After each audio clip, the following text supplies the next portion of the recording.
news for our friends out west. Dries out, but could be a rough go over the next week for us. All right. Meanwhile, we turn to those new developments in the fatal 2021 shooting on the set of the movie Rust. Prosecutors in New Mexico say they do plan to charge Alec Baldwin in the death of cinematographer Helena Hutchins. NBC's Miguel Almaguer has been following the story from the very beginning. He joins us now from Santa Fe, New Mexico, with these new developments. Miguel, good morning to you. Craig, good morning. By the end of this month, Alec Baldwin and Hannah Gutierrez-Reed, the armorer on the set of Rust, will formally be charged here in New Mexico. Now, in Santa Fe, they won't need to be here for that initial court appearance. They can do that video link, but this is the start of a very serious legal process where they could both get up to 6.5 years in prison.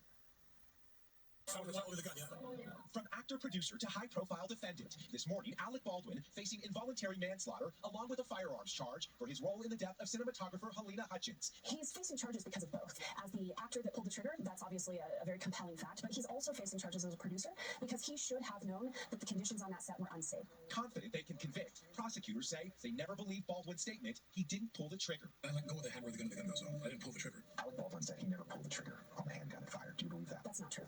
And we know that from the FBI lab report. That gun would not have fired without the trigger having been pulled. We have videos of him where his hand was on the trigger. Prosecutors also argue that Baldwin had a duty to properly check the gun before using it. But Baldwin's attorney, who called the decision a terrible miscarriage of justice, said that Baldwin relied on the professionals with whom he worked, who assured him the gun did not have live rounds. The lawyer for Matthew Hutchins, the victim's widower, supporting the decision to charge, writing, "No one is above the law." Last year, Hutchins with HOT-PositiviTEA. So you think that the majority of the blame lays on Alec Baldwin? The idea that the person holding the gun causing it to discharge is not responsible is absurd to me. Do you think someone should go to prison over all of the evidence you've reviewed?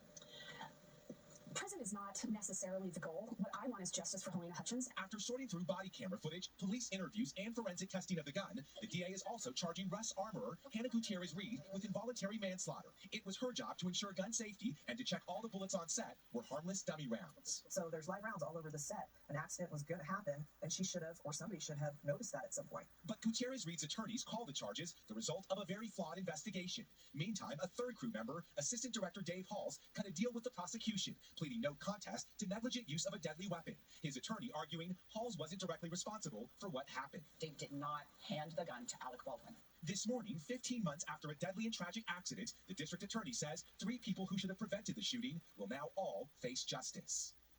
Today we still don't know how live rounds got on the set of Rust. That may remain unanswered as investigators push forward with prosecution. Another major question here is the filming of Rust was set to resume in January with Matthew Hutchins as an executive producer. Now with these charges filed, what happens next with that film remains unclear. Guys, back to you.